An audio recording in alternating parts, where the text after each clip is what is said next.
This is Fawn and Matt. Come on, come outside and play with us for a little bit.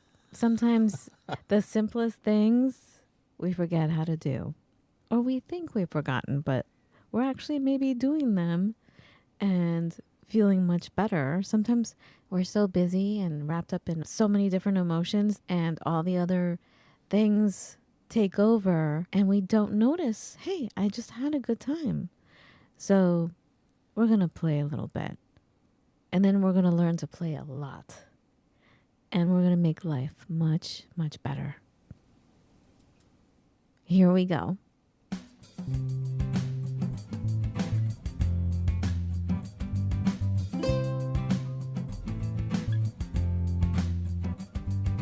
I am Fawn. And Matt.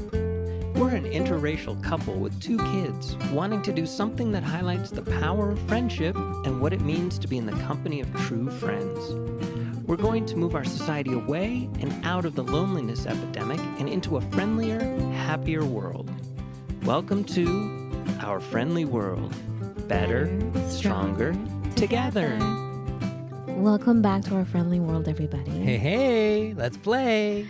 Matt is king of play. I'm king. No, It's you one of the stop there. things. Okay, I'll stop there. You're king. Mic drop. Bye. Okay, have a nice day, everybody. Tune in. No, for next week. I don't know what I'm saying. All right, it's been tough. It's been a hard ride, and I've been noticing so many things are topsy-turvy, and I have wanted to just not even speak, which is why the podcast has been in the state it has been the past few weeks. But we're reminded of something really, really important. Right, Matt? And I was going to say in the beginning, Matt is king of this. When I first met Matt, this is one of the things that he taught me was the art of play. So I'm going to turn it over to Matt. So whatever happened to play? I mean, when you're a kid, elementary school, you're out on the blacktop, you're playing Foursquare, or you're playing handball, or you're playing tag, or you're on the monkey bars, or blah, blah, blah, blah, blah, right? Mm-hmm. So what happens? What happens as we go forward? Why is it that we're not playing Foursquare or basketball? And it stopped after 6th grade, right? It's right when the hormones start kicking in. Like 7th grade on, to me, there was no more like recess the way we experienced it in elementary school. Like we never, did you have, we didn't, once I got into junior high, I want to say things got very serious real quick. And there was no time to play. And there was no, nothing to play with really. Because recess and lunch was just meant for a quick eat something and get back to it. Right, because we had PE class. We had physical education class. Which was not fun for me. I don't think it's fun for most, to be honest. So what happened? You know, there's a part of me that wants to say that as we get older, then doing the things we did as children is seen as childish, and so we have to reframe them. And we have to reframe them by playing golf or having a poker night with the guys, or going bowling, or going dancing, but all these things are play. All these things are play. And I want to say, yeah, those are play, but I'm just looking at mostly the people that I've noticed. Their idea of play is commerce. Like they'll go shopping. Like retail therapy, they call it, right? Is that play, though? No, it's not, but I'm saying, I'm just, as you're describing all these like poker nights and golfing and all of that, it seems to me men tend to do these things, and I dare say that women don't do that as much because maybe there's more of I was going to say more of a sense of responsibility, but like when you're taking care of kids and you have so many different things happening, I think play either becomes retail therapy or going for a drink, which is not play either. It's escapism. But you also play with your children.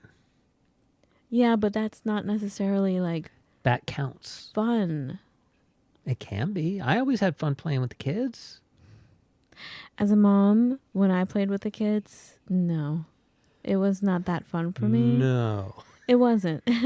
Because I was always like in charge of cleanup. Like when you played with the kids, like I made dinner and I cleaned up, and I don't know, I just felt like I was feeling too heavy to play. You made it sound like I didn't pick up after myself when we No, were done no, playing. no, I'm not saying that, but I don't know. Just I think from my perspective, I'm trying to figure out why I couldn't play, or I didn't feel so light about it even when I played with the kids. Mm-hmm. I always felt a sense of responsibility for something as we were playing. So yeah, no. Yeah, there's a certain element, I think, of detachment that I'm able to achieve, even if everything is completely kind of foobarred. I can detach. And I've always been that way because my chief way, my play language is joking around. And joking around is play. It's wordplay. It's throwing down puns. It's telling jokes. It's teasing. These are all other ways of playing. And that's kind of my primary source of social play at this point. I do a lot of other playing. I play video games, which, by the way, for those of you interested, like 14, 15 years ago, they did a study and they found out that 29% of people over the age of 50 play video games. It's probably bigger now. And that just kind of shows, to me at least, the need everybody has to play, and maybe not having the mechanisms or the understanding that A, they need to do it, and B, how to do it is kind of key. But people in their 50s, that's when Pac-Man came in and, all those video games came about. People in their 50s, we're talking about the 1980s. Right. So that makes sense to me that they would play video games. It's not like we're saying, the people who are in their 90s play video games. Well, they didn't really do that for fun when they were kids. Right, but people in their 50s, that's when all those video games came about. But my dad was all into model railroading. Some of my dad's friends were bowled in a league. Yeah, but those are not video games. Yes, those aren't video games, but those are still instances of people playing. Got it. So yes. No, I thought you were just talking about a certain percentage play video games. Well, yeah, 29% of people over the 50. It just goes to show that there is a certain hunger everybody has for play. Yeah. And that's kind of a play that you can do, and you don't have to reveal yourself to the world. You can still disguise. But, okay, I don't want to put a damper on it, but the more money you have, it feels like, as you get older, the more able you are to play. If you think of play as needing equipment, yes. Or even the leisure time. Yes, the leisure time. But in my head, I want to believe that we all have at least some leisure time. I think we do. But then I want you to appeal to someone like me who just feels heavy in the spirit. You know what I'm saying? You mean the one who was playing last weekend for hours? Okay, so Matt pointed out how I was actually playing. I'm like, yeah, that did feel good, and I do play, and that's how we started the show today. Is we don't even realize it, Like I think it has to be this grand, extravagant beginning, middle, and an end. Like, oh, we're gonna play now. Like, let's get the bouncy ball and go somewhere and play with the ball. Right. I feel like there has to be a ramp up to a production that needs to happen to play, and it doesn't. It doesn't have to be that way. It can just happen easily and without much production. Right. So yeah. But I'm sorry. What did I do last week? What are you talking about? Sandpaper. Oh, I was teaching a class. So you were going to teach a class. Right. I was going to teach a class, so I was obsessed with getting samples together to teach the kids, to show them different ways you can paint with light. Yeah. I didn't realize that was play, because for me that's work.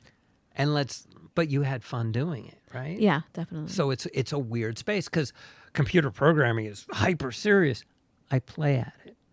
at times. There are times to be serious and times to play. So yes, So cooking could be a part of that. Like for me, it's cooking because I don't like to follow recipes, and I'm like, I feel wild when someone's like, "Oh my goodness, you need a measuring cup." And here, we need to measure.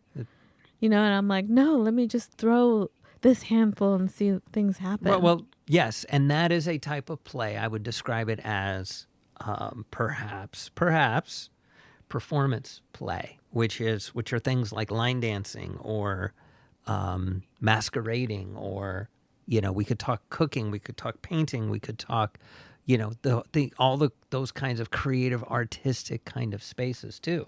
So what you're doing is you're defining it. So can you define it again in a very simple way for me to understand? Could you define play, please? So there's different categories. There's a spectrum. And so one category is competitive play, where you're playing tag or you're playing a card game. Then there's, and perhaps again, welcome to the spectrum, because God knows, maybe we're talking creative play, which are things like making things. Now we're talking about not for your profession, we're just talking in general. So, you can paint for fun. That is play. That can be play.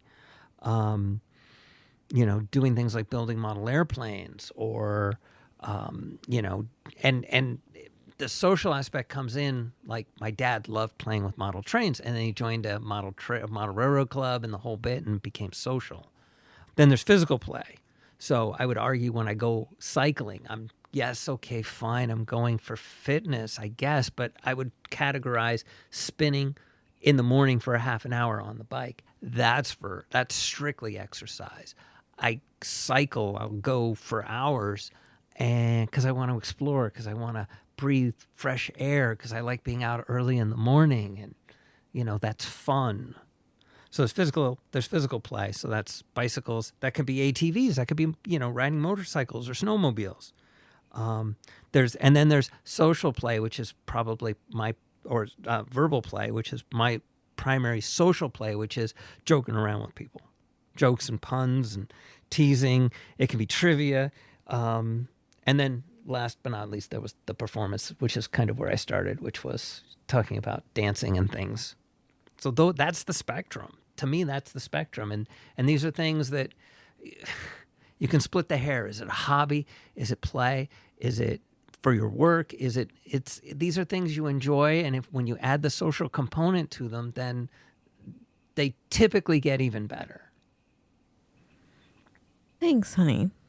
So we need to kind of take back our permission to go ahead and do it. We have to be okay with people looking at us cross-eyed. Now, I live in a space where I'm okay with people looking at me cross-eyed. We were just I don't talking need about this permission. upstairs, talking about, you were saying, isn't it weird that we feel like we need to ask for permission? How do you think that came about? Where does that come from? It may come from PE, where you're told, well, this is what you're playing today.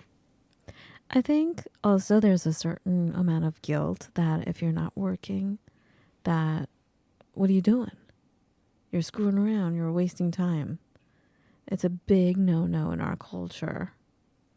Which is bizarre when you start to think about what play really gives us. And, feel free, by all means, argue. But honestly, playing makes you more resilient. So, hey, guess what? You people who want to be more resilient, it can reduce stress. It'll boost your creativity, depending on, of course, where you are in the spectrum of play. It'll boost your creativity. It'll promote discovery, makes you form new kind of, pathways in your brain, which doesn't hurt anybody, which makes you smarter. It gives you more energy, that's for sure. It can give you more energy, and it can physically strengthen you too, depending on, again, the activity. Yeah. Paintball, for example. No, but like even if it's not strenuous, you feel uplifted and energetic, alive. And I mean, I don't think that art can be created without play. And that's a problem, because a long time ago someone told me, be careful in society. When you see society not creating art, that's a big sign of depression. like societally. Is that a word? Yes. So the more heads down we are, the more inclusive, the more we're so serious about everything, the worse our society is becoming, because there's no play. Right. Right. And now let's kind of start winging this back to what this whole podcast is about, which is friendship. And I just want to take a moment, and I want to challenge people. Don't try and make friends. Go try and find something to play. Go find some play. Go find a play group. Go find a board game group. Go find a square dancing troupe. You know what I was just thinking? Go play paintball. What if we got one of those bouncy balls, like, remember handball? Mm-hmm. Or any ball. Red rubber ball. What if we just go to a store and get one of those balls for cheap and just walk down the neighborhood bouncing the ball? Because wasn't that the call in the neighborhood when you were a kid? It was for me. Like, you hear a bouncing ball and it's like all the kids come running out. Right. I wonder what would happen if we just walked down the street bouncing the ball. It is an interesting question. And see what happens. It is an interesting question. So go find, and it can be as simple as going to a bar's trivia night, or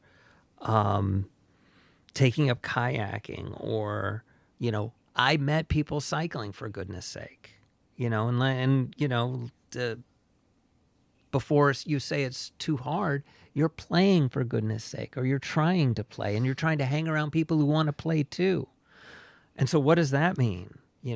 All of a sudden, these are people also who want to kind of drop the pretense, who don't want to necessarily talk about, their job and how stressed out and everything else they are. And, you can have an experience, and the kind of experience you can have is, maybe it seems superficial, but superficial conversations can sometimes be very, very important. You're basically, you're giving yourself the permission to be silly, to let down your hair, to not take things so seriously, to be vulnerable, but in a very kind of wimpy way.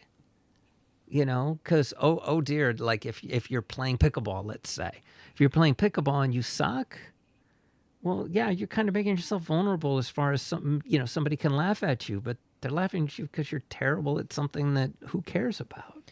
But people get mad, honey. Well, and that's just like, it. When Don't you're take playing, it seriously. No. I mean, you may not take it seriously, but the people you're playing against, like, they get mad. I remember going bowling with someone, and I was so bad.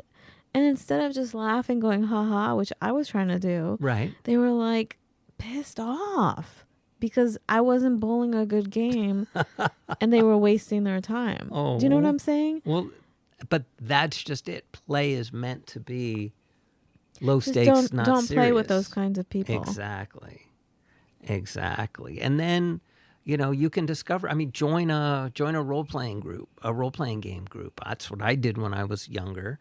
What the things you're going to get out of it are immeasurable, and it starts to feel and sound. If it walks like a duck and talks like a duck, it's probably a duck. But it starts to feel like building friendships, because you're going to have something easy to talk about. You're going to have shared goals. You're going to see the same people theoretically over and over again if you join a group. You know what I think would be really good? And you're going to share memories. Like, I think a really good idea is to join an improv class, because you're there with strangers.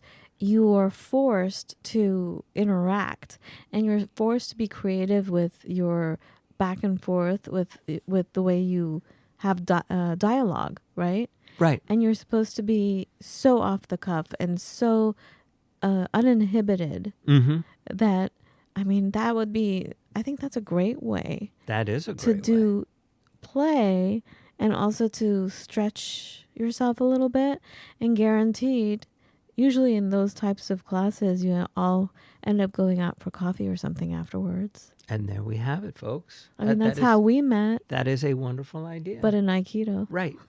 That is a wonderful idea. Absolutely. So yes. So go play. I want a ball. That's it. Go play. I want a ball and an ice cream cone. Ice cream. Okay. All right. Is that it? Yes. All right. I think it was important for us after our hiatus to come back with something Yeah. just like this. Let's go get a ball. Just nice. They and have simple. them. They still have them at the grocery stores. We don't have they? balls all over the house. That's true. Let's go get one. I want to take my nice yoga balls out there. You don't have But that to. would be hysterical. Those things are huge and they make a big noise. Let's do it. Okay. All right. We'll tune in, folks. We'll tell you what happened. Probably nothing. All No. right. Something's going to happen. Good. Be well, everybody. All right. Talk to you in a few days. Take care. Have a lovely every day. Bye.